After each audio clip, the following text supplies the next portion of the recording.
Hello and welcome to the Gallant Few Rangers podcast. My name is Mason Stewart and I'll be your host for another Premier League show. With me tonight, got the gruesome twosome, starting with Jamie. How are you, mate? I'm all right, man. Thank you. Decent weekend. Positive result to finish it off. Didn't ruin it for once, so I'm smiling. Talk for yourself, mate. Talk for yourself. Also with me tonight, Graham. How are you, Graham? Yeah, not bad, mate. Bit of a sore head after drowning my sorrows at the weekend. Wish I could say the same as Jamie about having a result not ruin your weekend, but there you go. Look forward to digesting some of the Premier League chat tonight. Yeah, no, definitely, mate. Makes a change from constantly moaning about our own team, which is a nice little distraction. But let's get right to it then, gents. Obviously, since the show last week, there's been basically 2 rounds of fixtures. So a lot of football to talk about. But I think the place to start it, Jamie, would be that, big clash that we sort of anticipated for so long at the top of the table. Man City against Arsenal. And it ended in tears for Arsenal. It was men against boys in the end. What did you make of that one last week? Is that now title over? I think first and foremost, you stole the exact line I was going to use. It was very much boys of it, men against boys from the display. City just bossed the game from start to finish, in my opinion. We expected them to. I think I had 5-0 or 5-1 as a put prediction. So I wasn't too sure off it. But from the back right through to the front, I just felt they bossed that game, and they did exactly what we anticipated, which was just control Arsenal really well. Keep the momentum on their side and just kind of sweep through them. There wasn't too much contention through the course of the game, like 50-50 decisions. It was just very much a classy goal started off by De Bruyne with his amazing run, and just kind of, they went on from there, really. Well deserved, fully expected, and yes, to your question, my opinion, title done. Graham, from this game, there was so much built up about it. Obviously, living down here, there's a lot of Arsenal fans. I think I said in the group chat for the game, there's a lot of Arsenal fans that I've bumped into today, and they were calling it before it happened. Everyone else was as well, but even their own supporters, I think, had the fear going into that one. I think it's just sort of typical Arsenal, but that's as good as I've seen Man City as well. I know they've obviously going on a really good run, but they were just relentless. Haaland and De Bruyne as well. They just clicked at the right time. Yeah, as you've said, they're absolutely relentless. I think if Arsenal had went into this game without, like, the pressure was all on them. They know they had to win because you're absolutely right. Okay, Man City are 2 points behind with 2 games in hand. If Arsenal win tonight, so yes, Arsenal have the points on the board, and I guess that means something. But you look at Man City's running. I think if Arsenal had gone there having not needed the win, if they'd went there kind of almost affording to lose to Man City, I think you'd have seen a lot closer game. I think, like everyone else, I was really looking forward to watching it last week, and then quite disappointed by the kind of lack of competitiveness in the match. Look, Man City were class, but when you're seeing first v second and the way Arsenal have played this season and how the last few games haven't been great, but you still expected a wee bit more, to be honest, and I do wonder if that was just down to the pressure on them having to win. Yeah. Mason, I know you love a stat. There's a stat I heard, I think it was a couple of days ago, and in the last 5 years, in the last 10 games in the season, Man City have gained 145 out of 150 points. It kind of shows the business end of what they're doing at the moment, and that's including the season that they didn't win the Premier League. Well, Jamie, you'd know more than anyone, being obviously a Liverpool fan, and the last few years, this Liverpool team, as good as this Liverpool team's been, Man City have just been so relentless, and it's just at that business stage of the season. Liverpool have been, leading, and you're just expecting City to have a little slip up here and there, and they just don't. They just manage to just keep churning out them results, and that's why I think I always said at that stage. I just thought that they'd turn the screw just because that experience they've got as well, and they are a phenomenal side once they get going. Yeah, I think what's different about this season, you kind of highlighted the last few seasons from Liverpool, who have done really, really good. I'm going to big up credit to how Liverpool have actually taken them down to 1 point, losing the league by a point after in the high 90 and mid 90 points. Arsenal are nowhere near that points tally at the moment. You know what I mean? So it kind of signifies how good those 2 seasons have been at least. The one difference, the one thing I think what we've seen this season from City,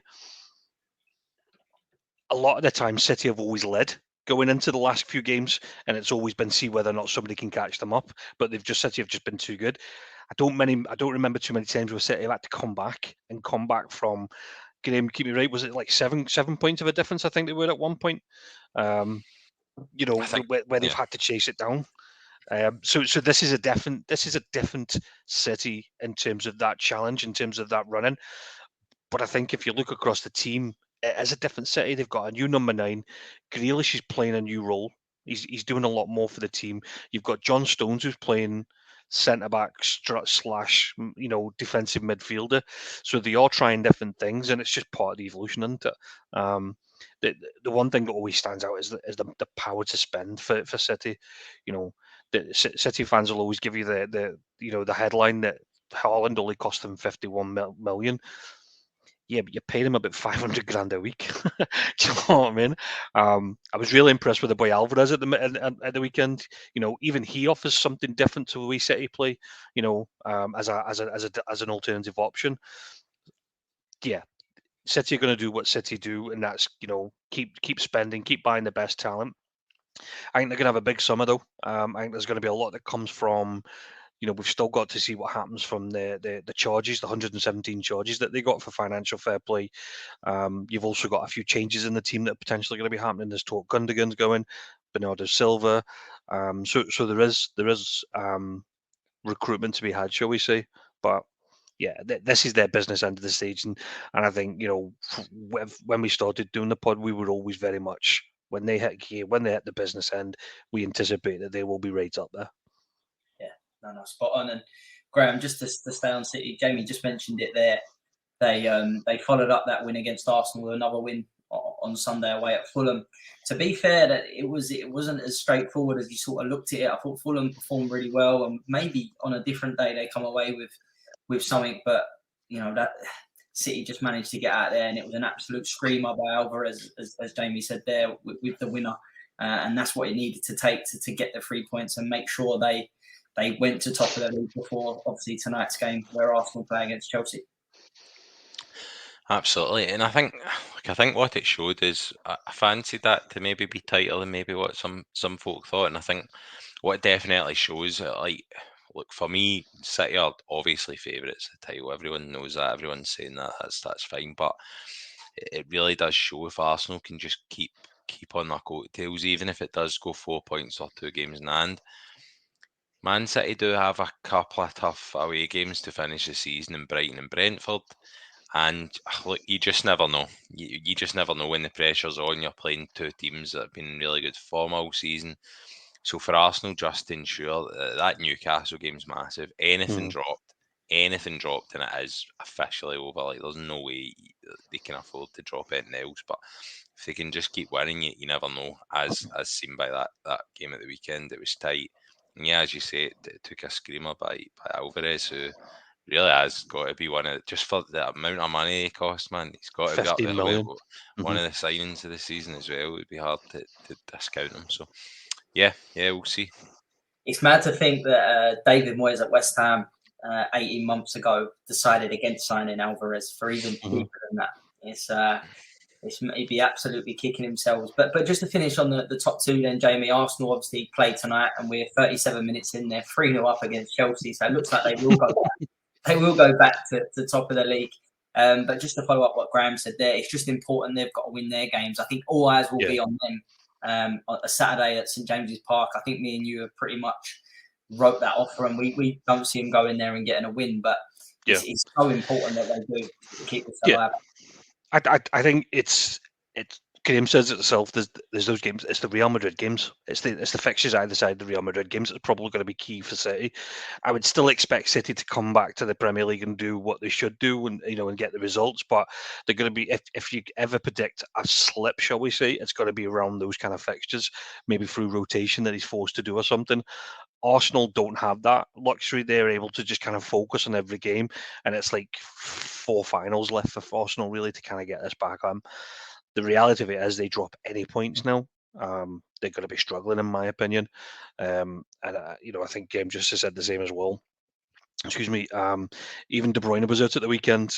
They changed it around, and they were able to still pull off the win. Luckily, but that's what teams like that do. So yeah, I think it's City's to lose now rather than Arsenal's to win. Yeah, no, I absolutely agree with that. Graham, moving it on then to the next, away from the top two, from the next teams. I want to go next with third place, Newcastle. They've had back-to-back wins there, away at Everton 4-1, and then following it up with a 3-1 win against Southampton at the weekend. They were actually 1-0 down for quite a while, and it was a case of breaking Southampton down. But once they did, it could have been any score. I know they've spent a bit of money. It's fair to say they've spent a bit of money. But did you see them just keep churning out these results? I watched the game against against Everton at Goodison Park. I know Everton are an absolute mess and were terrible, but Newcastle, Callum Wilson, and I've got to say Isaac as well. What a signing! I think me and you already sung his praises, but just the consistency we've had from Newcastle, it's been really good to see. Yeah, it has. You look at the last 3 results, we've scored 13 goals. So I mean, the wins are emphatic. They're not just kind of getting over the line and into the top 4. They're really emphatic victories. We'll see them in the Champions League next season. Yeah, they've spent a lot of money, but they have spent extremely wisely. I think Alexander Isak is unbelievably good. I don't know how long they'll keep hold of him.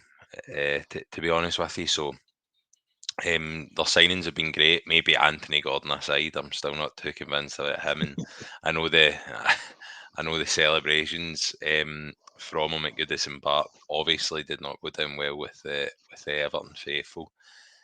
So a wee bit of needle there as well, I think. So, and that did surprise me. For as good as Newcastle are, I'm a wee bit surprised with Everton.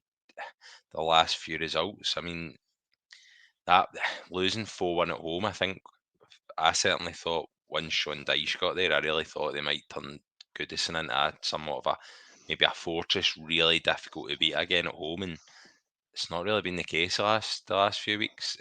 Real worry for them. I'm quite surprised with how Dyche is doing, but you can't take anything away from Newcastle. Really emphatic victories, and it's looking good for them. Yeah, no, it really is. We'll come to that in a little bit shortly, but absolutely agree with that. Jamie, Newcastle, what's your thoughts on them? And I want to bring Man United into this as well, because they're obviously sitting fourth at the moment. There's a little gap between them and fifth. But do you think that will be the two teams that get this Champions League, the next 2 Champions League spots after Man City and Arsenal? Everything points to a yes. Do you know what I mean? As much as I would like to say there's opportunities for somebody to make a late charge, into it, it's just not going to happen.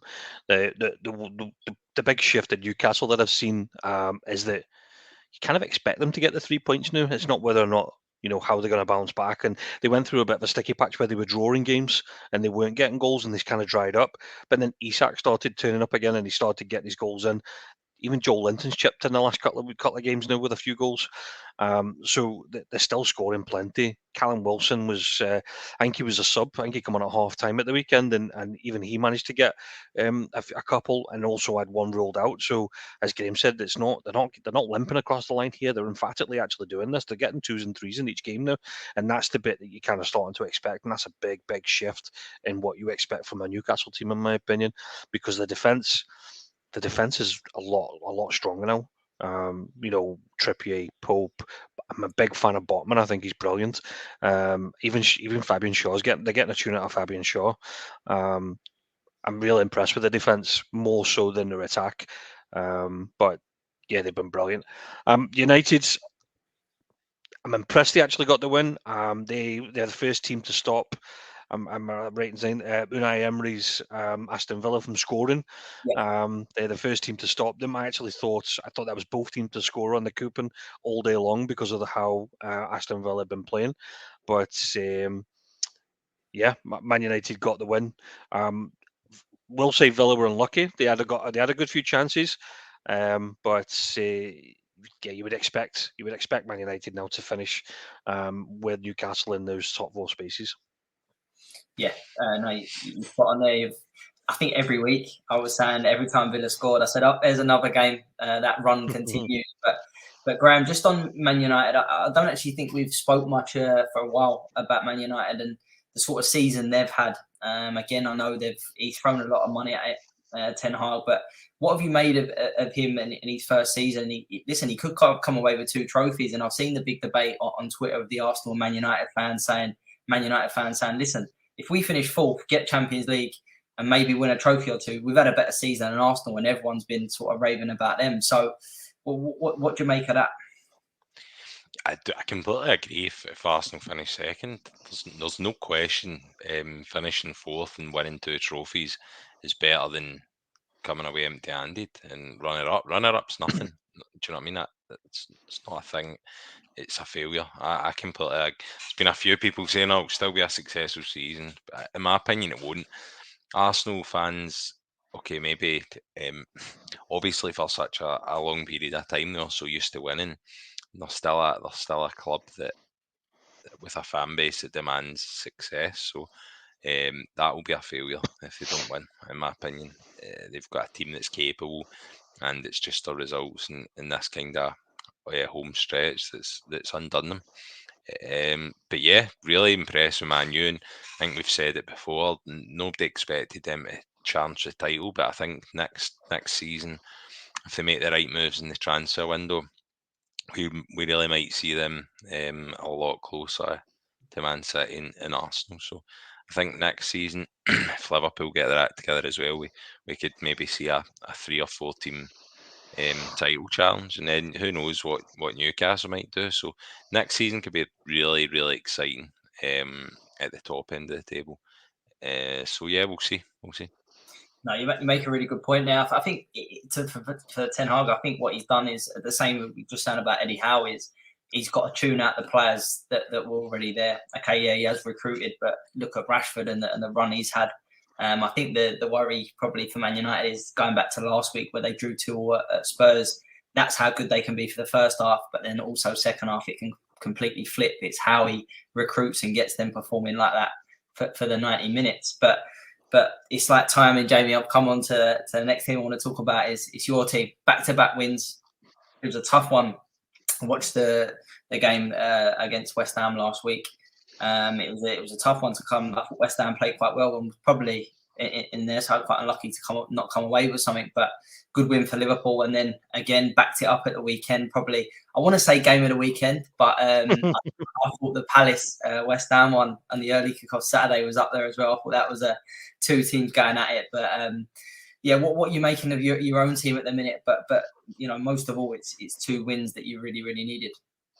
Yeah, for the West Ham game, I went into the game hoping to get a positive result purely on the basis that we'd done so well at home, but not done it away from home. London's obviously always a big place to go to. West Ham were kind of half rejuvenated after the win before it, so you don't know what kind of Liverpool's going to turn up. But Cody Gakpo is arguably one of our players at the moment since he came in. He's been absolutely top notch. He really has. His ball control for such a big lad is second to none. He was brilliant in the West Ham game. And I thought we marshalled that game out pretty well. Even Joel Matip, obviously with his winner, it was great to see him get a bit of positivity because his last few games for us, he's been hauled off it after 60 minutes for being absolutely honking. And then the game at the weekend, I always thought we were going to win the game at the weekend purely on the basis of how shit Tottenham have been. But 3-0 up after 15 minutes and half of their fans are already starting to leave. I was doing knee slides in the pub already at that point. It was brilliant. and then it felt like I closed my eyes for the next 60 minutes because it was like, what the fuck just happened? And if there was ever an advert to go explain that season in a nutshell, it's like, just watch that game. It was brilliant. We blew them away for 30 minutes, and then they blew us away for 60 minutes. The ending, I would have had to sit here and take my licks if Richarlison scored that equaliser and gained a point for them. Bearing in mind he'd not actually scored yet in the Premier League for Tottenham. But Jota to get his winner was very, very bittersweet and made a successful end. And I know you're obviously going to ask me a couple of questions about Diogo Jota and so forth, but very, very happy to come away with those points. And it kind of sets us up for the remainder of the season, really. We've got 4 games now, 4 winnable games, in my opinion, and we're expecting now because of the amount of goals that we're starting to score. Graham, just on Cody, easy. Cody. He does look like a real player, and again, at a really good age. You've got Jota scoring again. Liverpool will be absolutely fine next season. I think we've said many a times their midfield is the main issue, and recruiting there. That you just said a minute ago, they could be another one, contending for the title quite quickly next season. It'll be down to their recruitment. Before we obviously cut up, we will spend quite a big time talking about Spurs. But what did you make of Liverpool on the game at the weekend? Yeah, I completely agree with what most of what Jamie said. Gakpo is obviously, we'd seen him earlier in the season. PSV could see what kind of player he was then, and I mean he's really stepped up to the Premier League. It maybe took him a wee bit of time to settle, and then when he kind of netted his first few goals, he's just went from strength to strength. So he does look a really good player. Obviously, you've touched on the fact, yeah, the midfield's going to be key for Liverpool in the summer. It just depends. Thing is, to get your elite level players, the money you need to spend is sickening. So it depends whether Liverpool go all out and try and sign one or maybe 2. I mean, I don't know. Jamie would be able to tell you better whether they need 2 or 3 players. Probably in midfield would probably be what they're looking for. So you can't go out and get the most elite just because of money. So it'll be interesting to see maybe what scouting and what players they went for. I would imagine that Bellingham's probably not a realistic target for them purely because of the money. I'm sure he would go, but I just don't see Liverpool splashing out that sort of cash in one player. So big summer. And it'll be good to see who they go for. Can I just say, so obviously on the Bellingham thing, I'm this kid, my biggest fan. I think he's absolutely tremendous. He's probably the next Gerrard. If when you talk about stature and what he can become, everybody forgets how young this lad is and the level he's playing at right now. I was very much an advocate of just go out and get him. Don't care what it does, what it means. Just go out and get him. We knew it was going to be realistically 3 figures in terms of like 120, 130 million pounds that they were talking about. We've obviously left it late to go out and buy midfields, and we've got ourselves in this situation. So there's a lot of discontent from the fan base at the moment, especially against the owners because of that situation. And I was probably in that camp up until, it was kind of put to me in a different way, and I heard it. And it was one of the guys on one of the Liverpool podcasts, and he said, if Liverpool have got £200 million to spend, and they spend 120 of it on Jude Bellingham.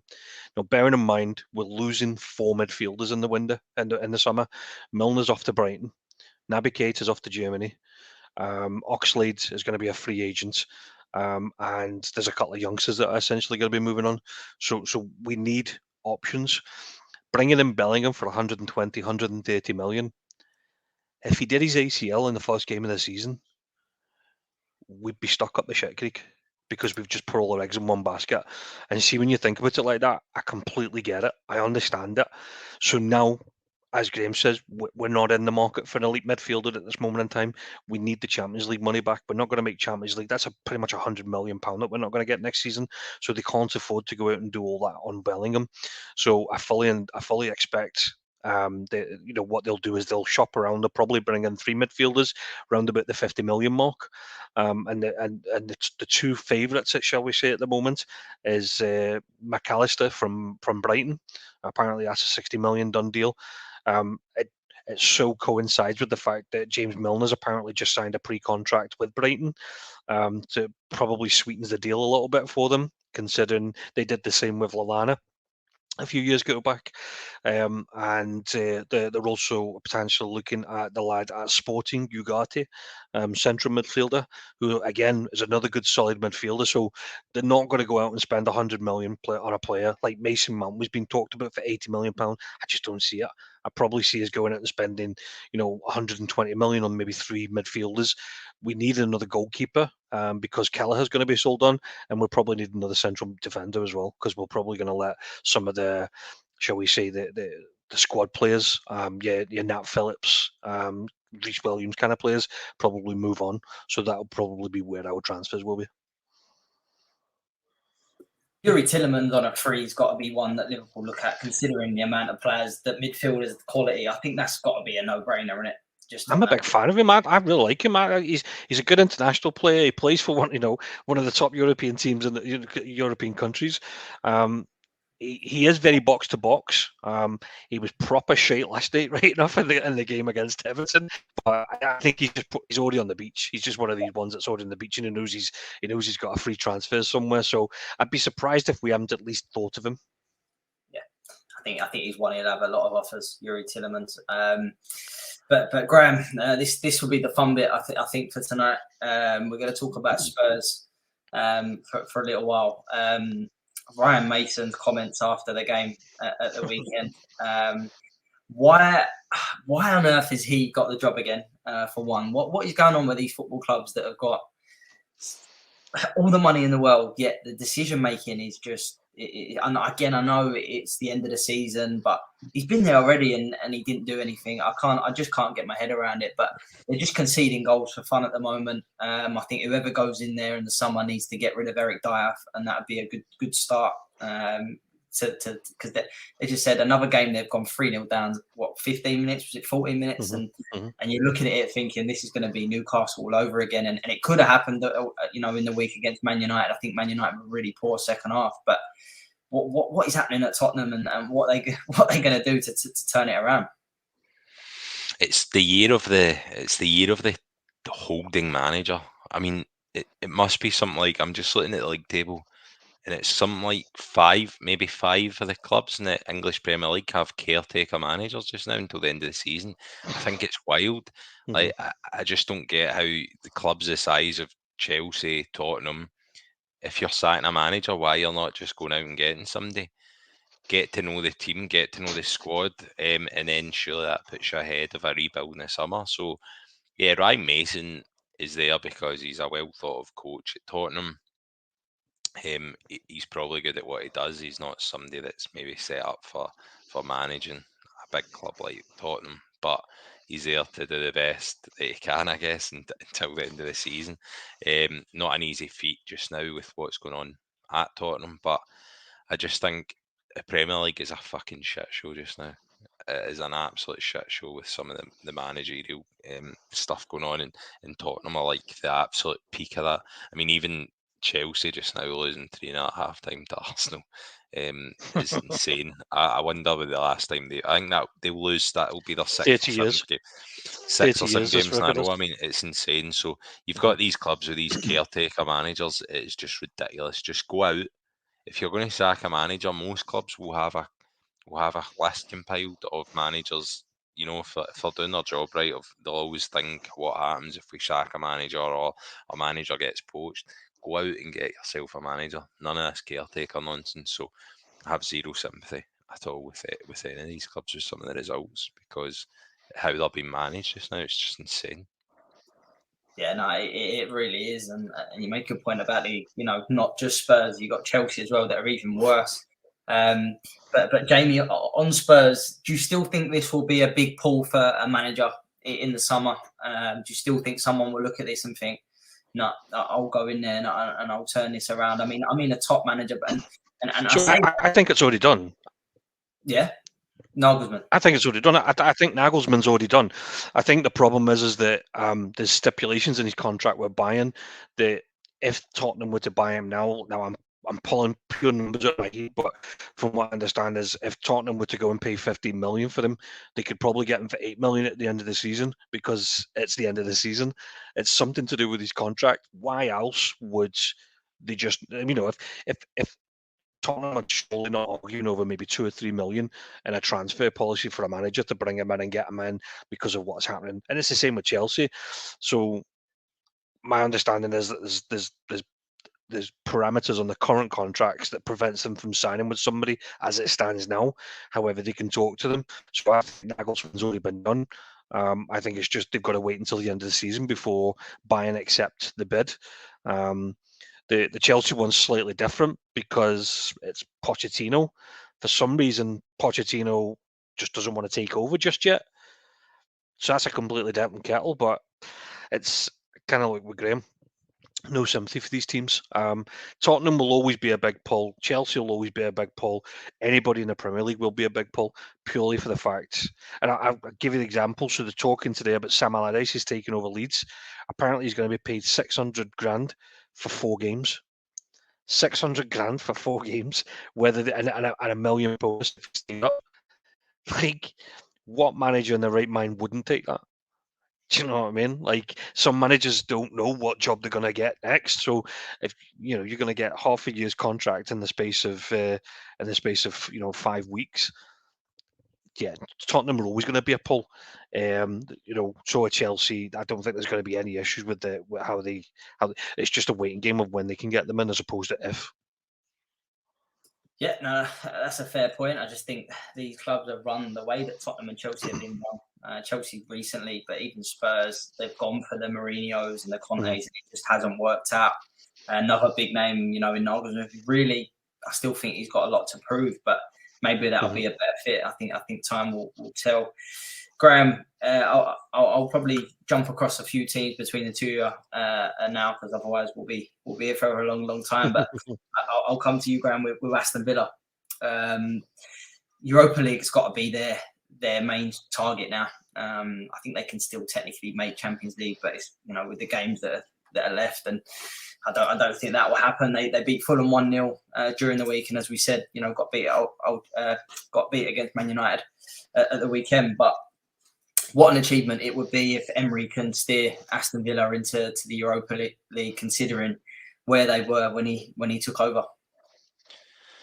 Yeah, unbelievable achievement. I think it was a long shot anyway, but if they had beat Man U at Old Trafford, the fourth place could have well and truly been on and been realistic because of the form they're in. I think since Emery took charge, or it might be certainly since the turn of the year, they're in the top 4 on form in the Premier League. So it's not like it's completely unrealistic that they couldn't have continued that and maybe squeezed in. It would have been really tight. I think they would have if that would have taken them a point behind. It shows what a big win it was for Man U, to be honest. So yeah, they're now in 7th. I think Tottenham are just in the downward spiral, obviously. So I would expect them to finish top 6, especially in the form they're on. I don't think that loss to Man U is going to completely derail them in any way. So it'd be an unbelievable achievement, and to get in the Europa League, I'm sure their fans would be delighted.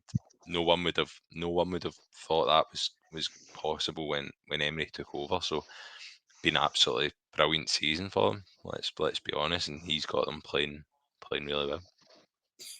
Yeah, it would be, and I've seen some of the players linked with Aston Villa in summer. I think they're going to kick on again under Emery. I think it's a really exciting time for Aston Villa. And to be fair, they are. I think you said it before, Graham. They are, a big club, and that's kind of where we expect them to be. And they've underachieved for such a long time. Jamie, I'll come to you with Brighton though.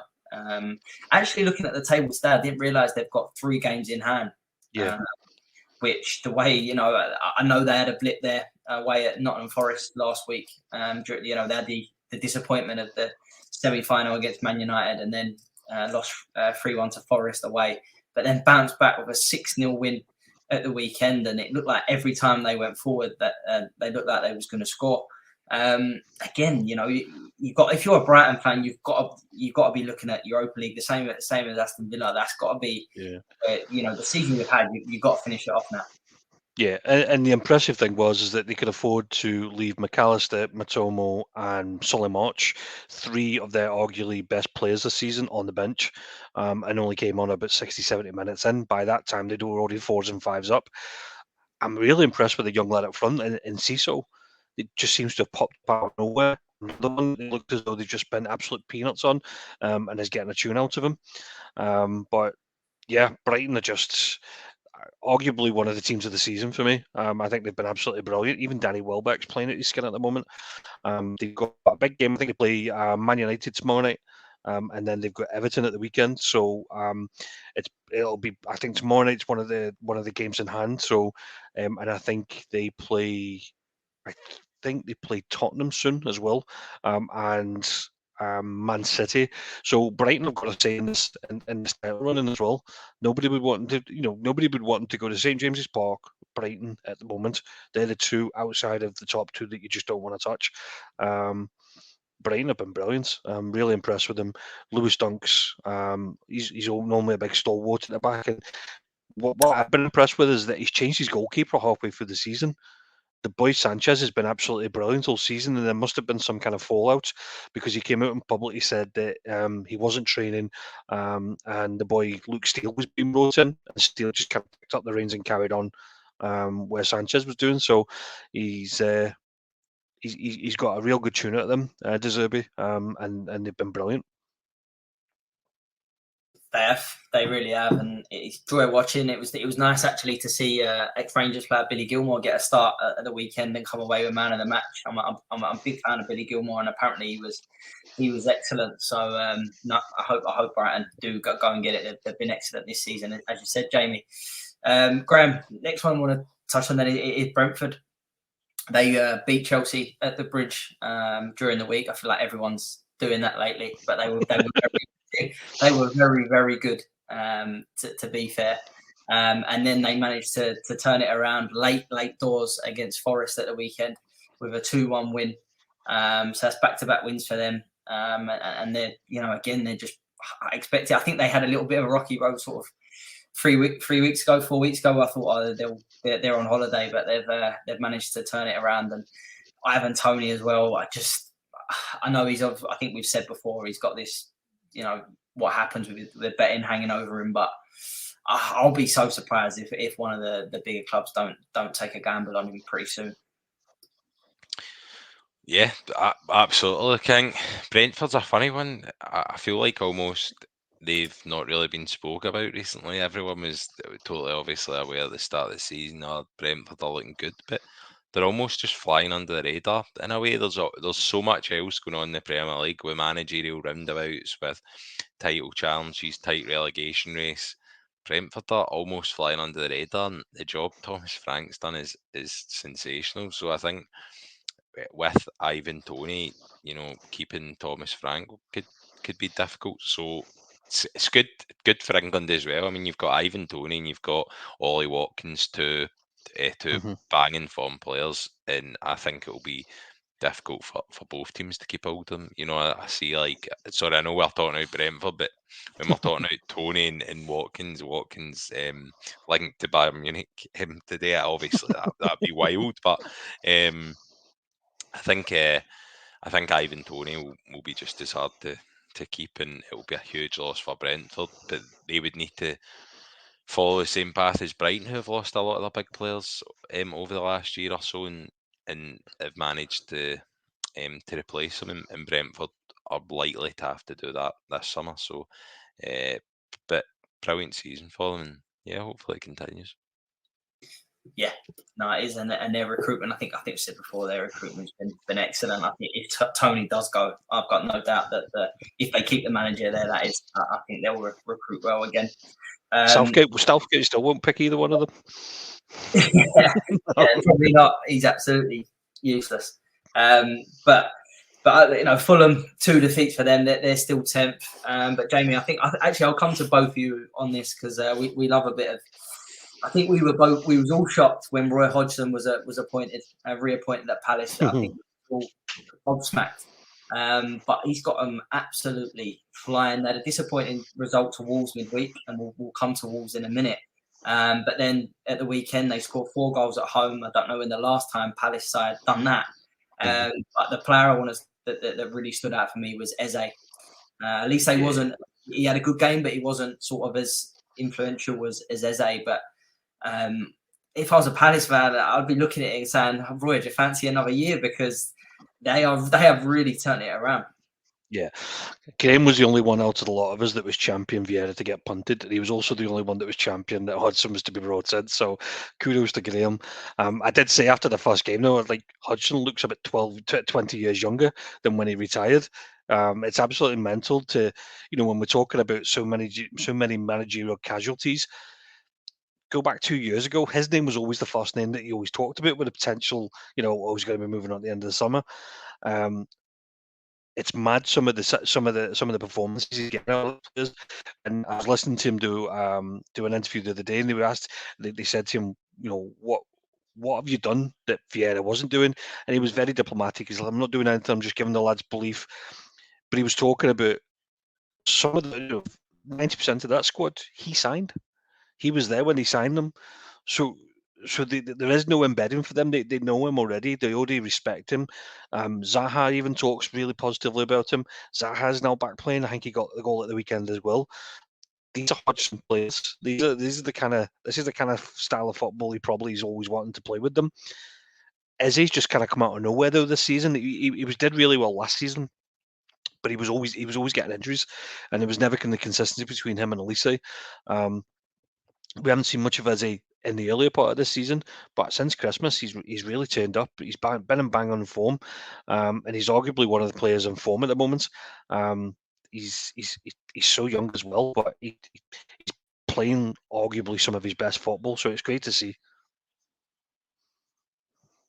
Graham, I'll just bring you in on that as well with Crystal Palace. As Jamie said there, you was the one that said, no, don't care what everyone's saying. Get Vieira out. The record's been poor. And you could understand the appointment of reappointment of Hodgson when, to be fair, Steve Parish was getting a lot of stick for it. And there was a lot of questions, even by the way. So, fair play. Yeah, look, the form Palace were in under Vieira was atrocious. Let alone not winning games. I think one of you guys might have said that they didn't have a shot on target for about 5 games or 4 games. Yeah. 4 games, yeah. You go. I mean, that is wild, absolutely insanity. So I heard a few pundits saying, that they should never have got rid of Vieira. Look at Hodgson's came in and the results would have turned. I mean, I don't know what they've been smoking to think that Vieira would have got this out of this team. What Hodgson's done at Palace and why they were a bit different and just getting kind of somebody like Hodgson in the meantime is because their squad is a good squad with really bursting with some really good young talent, and it just needed a bit of fire under their belly, and that'll be a big one for them this summer. And getting the right manager in, I wouldn't have thought Hodgson's going to stay on. I think I saw him interviewed with David Moyes before the Palace West Ham game, and it certainly sounds as if he's 75 now, and I think retirement is back on his radar by the sounds of it. So it'll be a big summer for them. It'll be interesting to see what manager will go, because I think they're a really attractive proposition. I like Palace, I like their fans, and they've got a lot of really good players. So big summer for them. The one I heard was apparently they were actually seriously considering Brendan Rodgers, because obviously he wasn't being looked at for the Tottenham or the Chelsea game, Chelsea gig. Sorry. So that Brendan Rodgers, as much as I'm not Brendan Rodgers' fan, I can see that kind of a manager coming in at Palace and doing a job for them. I think that'd be a good appointment for Palace, by the way. That's what I mean. Appointment.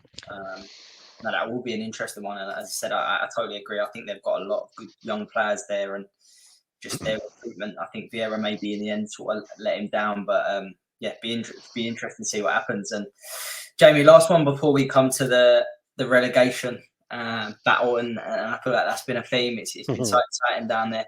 I should probably throw Chelsea in this one as well, because I think they're not out of it yet. No, I think they will be, but we've said it a couple of times. Obviously, we said about the Brentford defeat at home. They're 3-0 down, 55 minutes against Arsenal now. Frank Lampard, mate, like just call it a day. And what is going on there? The only thing that can make this even more comical is if there's an announcement in the morning that says Sam Allardyce has turned down Leeds United and he's accepted Chelsea job. That would, for $1 million for four games, like that could be the only comical thing that's coming in. Honestly, I've got to say, by the way, yeah, they're 3-0 down. They're going to lose today. See out the last 5 games, right? I don't know if you've looked at their fixtures. The last 3 games in the season's away to Man City, away to Man U, and at home in Newcastle. You're like, I know we're joking about the relegation thing, but honestly, but they go to Bournemouth, who have certainly proved me wrong and shut me up in their next game. You're like, Bournemouth are on good form. Chelsea have lost 7 in a row. I mean, it's the Forest at home's the game that they're going to need to get them above that 40-point mark. I think it's mad as well that we've just said that Chelsea are facing the 6th defeat in a row, which is the worst record in 30 years. But there's arguably 3 teams worse than them at the moment, which is absolutely scandalous. But they're sitting on 39 points at the moment. I think that's enough. I think teams are going to stay up with about 34, 35 points this season. So yeah, I'm not in the camp of dooming them that much. However, I do believe this could be their worst position season ever, because I think they're sitting 12th at the moment, I think, but it's only by goal difference. And as Graham's just highlighted, they've got some really tough fixtures.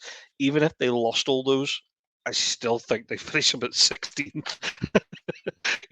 They're in free fall, but it's absolutely crazy what's going on at Chelsea at the moment.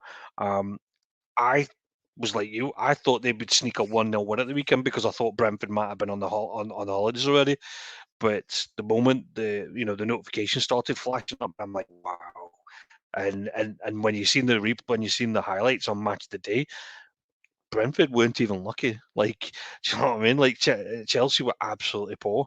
I gave Chelsea a bit of a help tonight. I thought they would have pulled off a draw tonight because of how frail Arsenal might have been.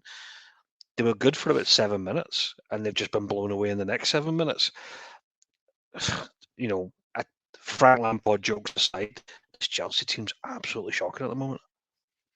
It really, really is, and they might as well have just left Graham Potter in charge. To be honest, the rest of the way it's gone. I honestly don't think they'd be where they. I think he was struggling big time, but it's got even worse. Big problems there. Looking at Lampard's record, I think one of the guys sent in the chat. Looking at his record before tonight, his last 19 games as a manager, he's only won 1, drew 2, and lost 16 in his last 19 games. I mean, that is abysmal. And to take over Chelsea and to be on this losing streak, I don't care who he's played. It is unacceptable. The fans will be in absolute disarray. The amount of money they've spent, the players they have, it is criminal. So yeah, of course they're not going to get relegated, but I'm not surprised people are poking fun at it, because you're looking at the last 5 games.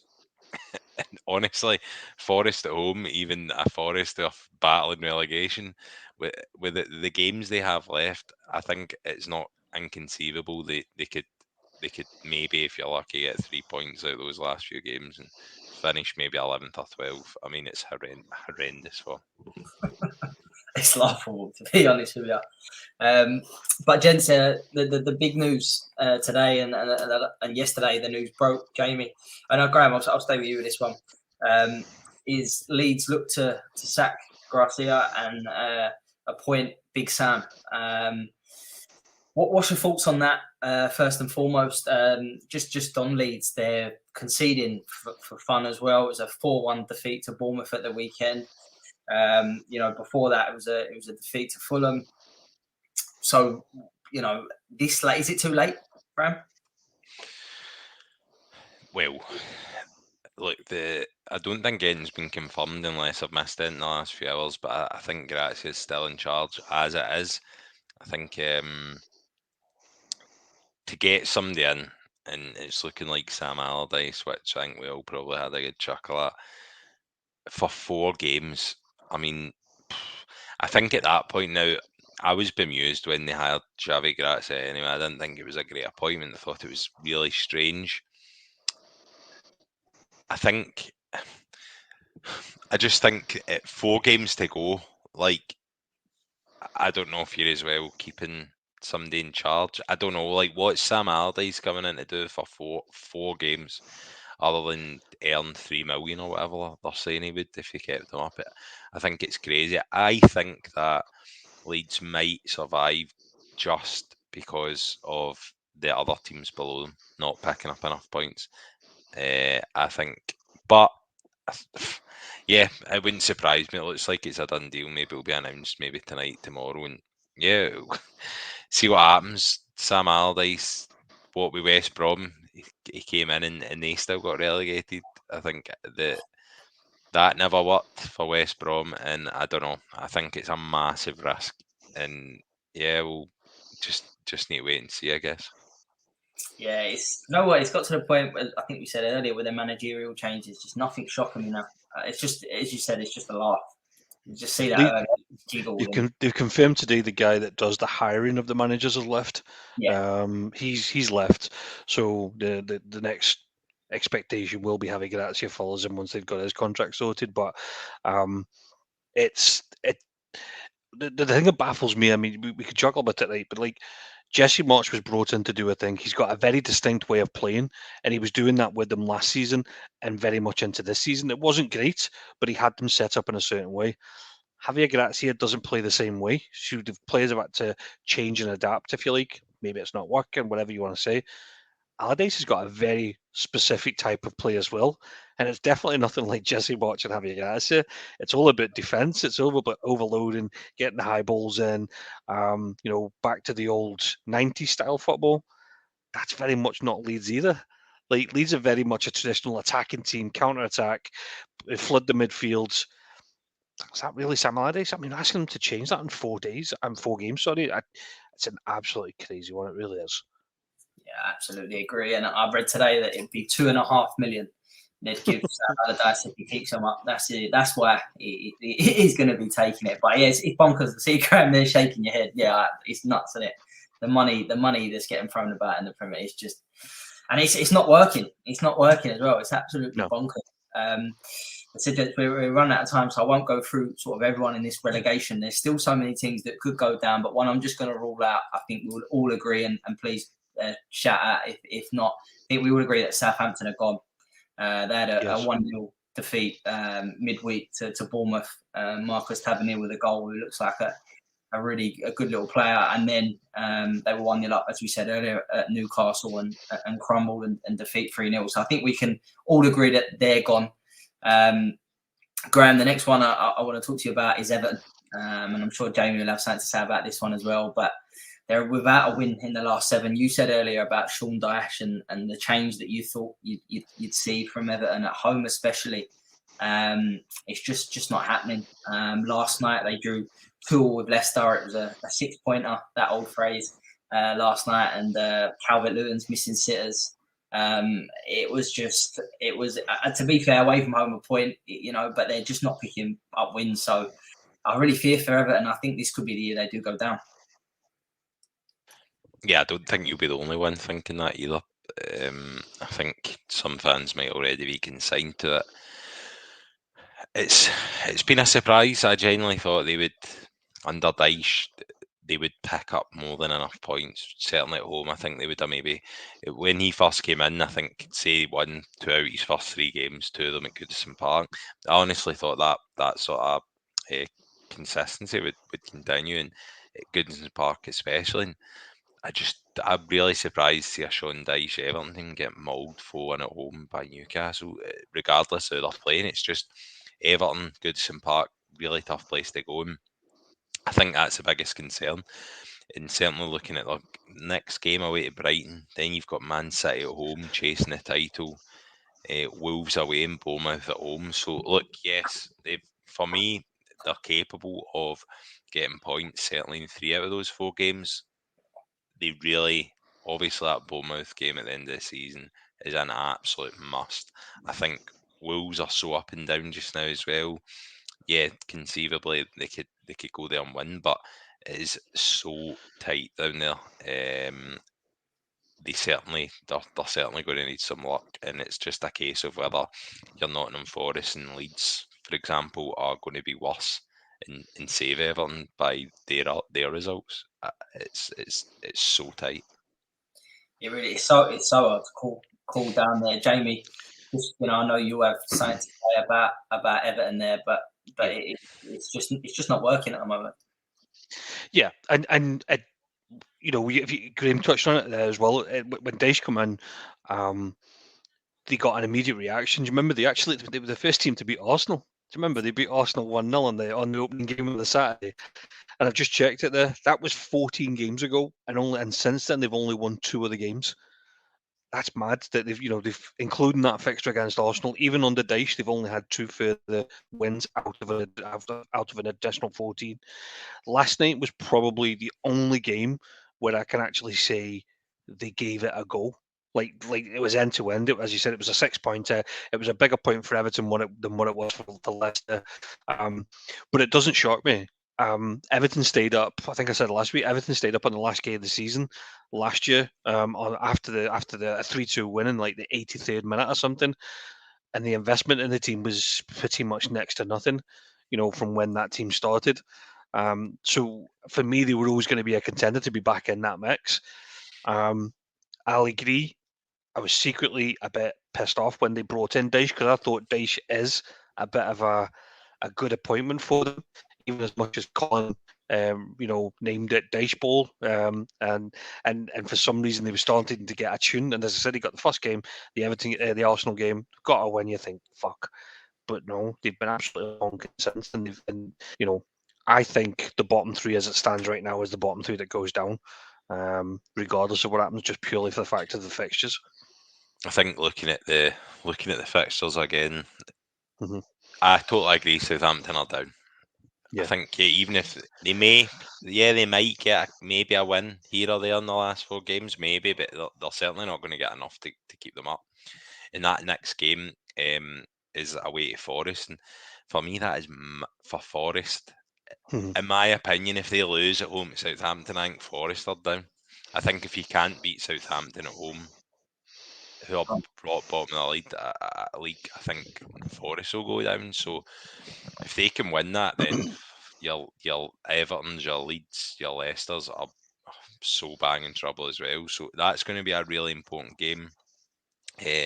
That's next Monday. I'll certainly be watching that. Good Monday night football. Hopefully, if maybe we're on, but it'll be on. I'm not sure, but that'll be a really good game and such a huge one for. And to be fair, they should be 2 points better off because they should have beat Brentford at the weekend. They were doing so well up until Keylor Navas unfortunately spilled it into his own net. I think it was a deflection off the post or something, wasn't it? And then Brentford got that winner, which, to be all intents and purposes, I thought Brentford had lost that game. So we probably shouldn't even be thinking about Nottingham Forest in that situation, but they are where they are. It's always ifs and buts, isn't it? Absolutely, and that's where you start gaining momentum. If Forest have won that, that's suddenly 2 games in a row going into Southampton at home. You would probably bet on them to win.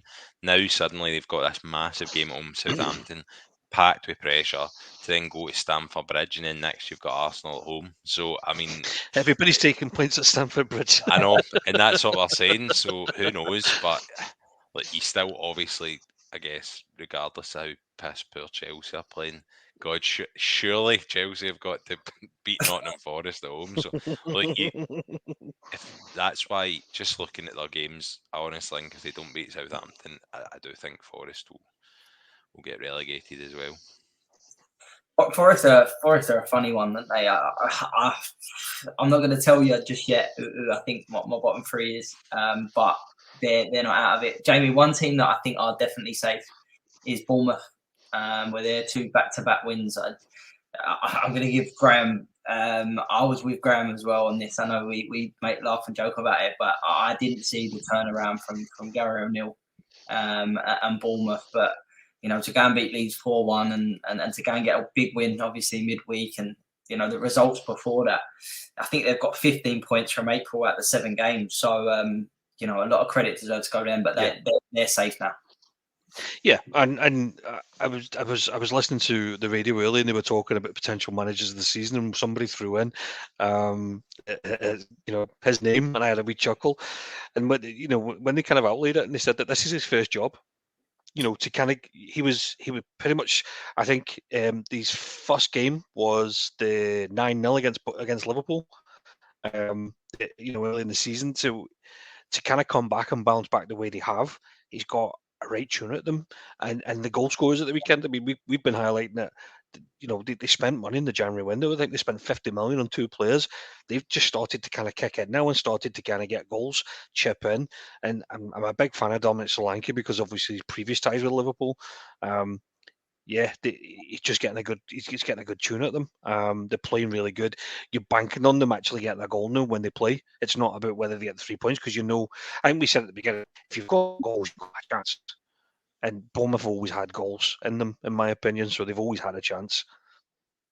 No, they've done really well. And Graham, and the next one I want to touch on is West Ham. They're on 34 points. They're not out of it yet. I think one more win, pretty much. I think they'll be all right. But they have a couple of tough games. I think they go to the Etihad next, and then they're at home to Man United. So I think I've said I don't expect them to go down. But listen, you lose the next 2, and if Leicester or Leeds or Forest pick up a win, they're banging it as well.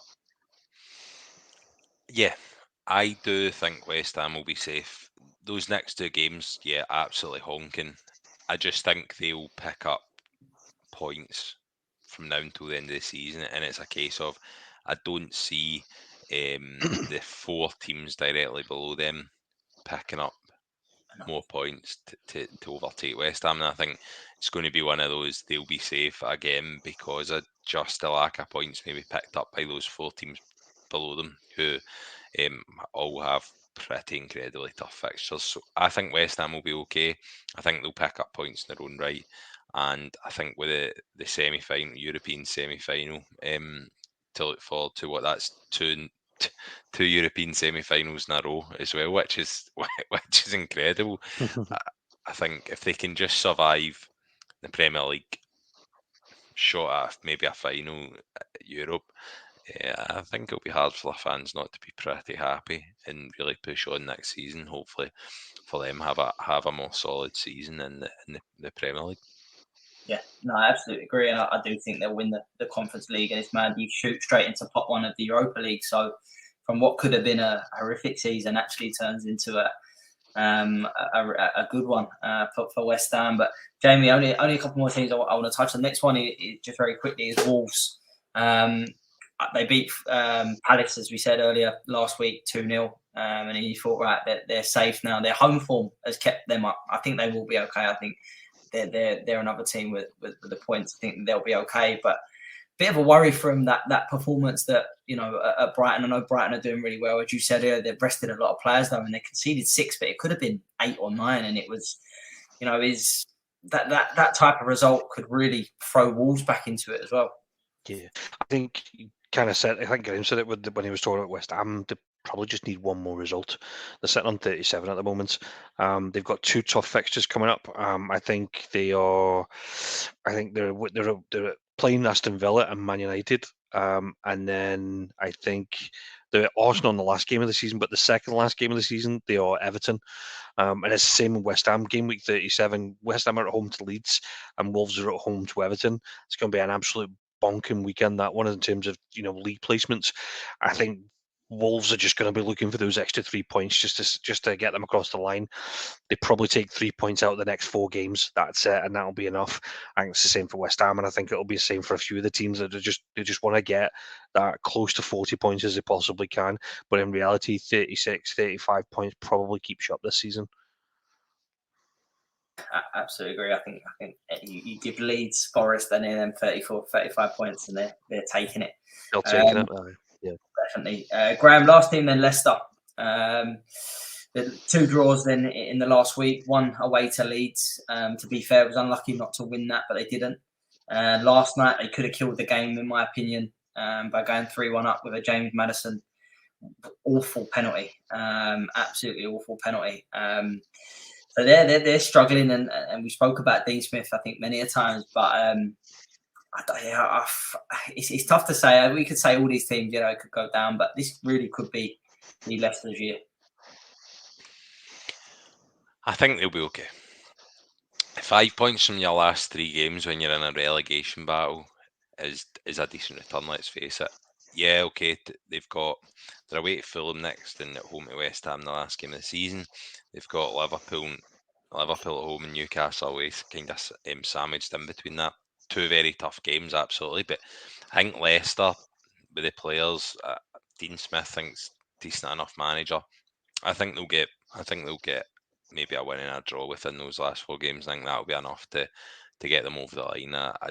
I'd be really surprised if Leicester now end up relegated just based on the last 3 games. I think a wee bit of momentum, a wee bit of belief.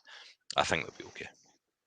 Yeah, it'll be interesting as well how they finish up. I do think their squad though down there. When I look at them, their 11 and compare it to the others, I agree. I do think they'll be okay. But that's all the games, and we've got through quite a lot there. But as always, gents, I think I've asked you this one already, but I want to see what your answers are now. I think, Jamie, first and foremost, thanks for coming on tonight, mate. But who's your 3 then that goes down this season? Nice and easy. Yeah, nice and easy. Appreciate, obviously, being able to come back on and talk absolute guff with you guys, because I look forward to it on my Monday or my Tuesday nights. But yeah, nice and easy. The bottom 3 as it stands right now is the bottom 3 that goes down for me. I just think the other teams will just get enough points to see them across the line. Yeah, nice one, Jamie. And also, Graham, thanks for coming on tonight, mate. What's your bottom 3 as well? Yeah, cheers, mate. I think my hangover's a bit cured. This has certainly helped. So thanks for having me on. Southampton, Forest, and Leeds are going to go down. Interesting. Old Dicey's gonna keep Everton up then. Dice ball. He's gonna get a result against Man U or something into that. Pure stinking fixture. He's gonna get a fucking win. He's gonna put it out of the bag. I would actually. I know you probably won't like this, Jamie. I would like him to stay out Everton, but I do think this will be the year. I think it'll be. Do you know what it is? Obviously the affiliation with the rivals and stuff, but I just see they need a complete overhaul as a squad, as a team. They need everything, and it's one of them ones that's probably like, going down probably resets them. It worked for Newcastle, it worked for Villa, it worked for West Ham. Not saying that I'm an advocate for it, but Everton traditionally do shit throughout the season, and then when it comes to the Anfield derby, they get a draw, and all of a sudden the season kicks into gear. So I'm sick of tired of fucking seeing that, to be fair. So yeah, the quicker they're out the loop, the better. I got a question for you. Obviously, with going back to the Liverpool Spurs game, Diego Jota, red card or not red card? Not red card for me. Graham? Nah. Good. I knew I like you too. Colin would probably say that. Colin's listening to this. He's going to bring it up straight away next week, isn't he? Of course he is. Who are your 3 teams, Mason? I didn't catch it. I'm eager to find out who you've got relegated. I actually don't think he told us, did he? He didn't tell us. Going to it. Southampton, Everton, and I'm going to change my mind again. I'm going to go Leeds instead of Forest. Keep changing it. I'll change it again next Monday. But yeah, that's my 3 teams. That's who I was looking at it all day today. It's a tough one. But listeners, please get in your bottom 3, and we can compare them at the end and laugh whoever's got them wrong, which will probably be me. But anyway, but as always, thanks for listening. Take care.